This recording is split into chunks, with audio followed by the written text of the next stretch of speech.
you to imagine two things.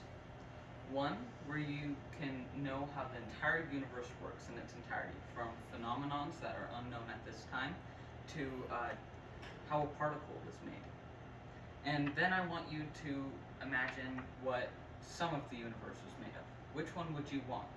Well, these two theories, loop gravity and string theory, are those two versions of how you'd interpret the universe. But the most important one is string theory, as it could be one of the most important theories of all time. And I know this because I want to become, this is what I want to do for my career. And I research on articles by Stephen Hawking, Quantum Magazine, and Life Science. And but the most relevant point of this entire speech is that string theory is more accurate, meaning it is more probable than loop gravity. And so I want to talk about what loop gravity and string theory are,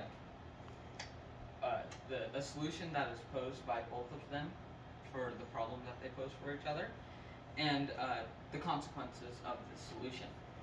But what is string theory? Well, string theory states that the entire universe is made of strings, and these strings form an infinite web that exists in 11 dimensions. And these create everything, such as particles, which are formed by the strings passing through dimensions, which is like this.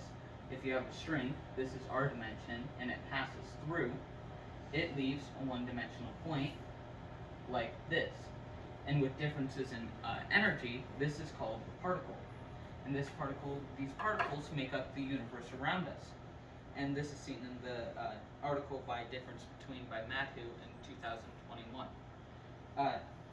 And gravity is also caused by strings, and it's because of gravitational tension, where the string has a graviton attached to it, which is a particle. And this particle kind of looks like this. And it's attached to a phi particle. And so this is the graviton, and these are phi particles, so protons, neutrons, electrons, etc. And so that's how gravity is made in string theory's eyes, is because of this graviton and the gravitational tension. But in loop gravity views the entire universe as a fabric, where it is created by modules and loops. And around massive objects, there is a distortion in it. And this distortion creates gravity. But this is only found in very small things and very large things. This is in Sabine Hossenfelder's on Quantum Magazine's in 2019. So this poses a problem. Seeing as there's a massive gray area between it, it has more problems than string theory. And this is seen in Adam Mann's 2019 article on Life Science. So this small scale poses problems. I present a solution. We need to divert our funding away from loop gravity and to research for string theory.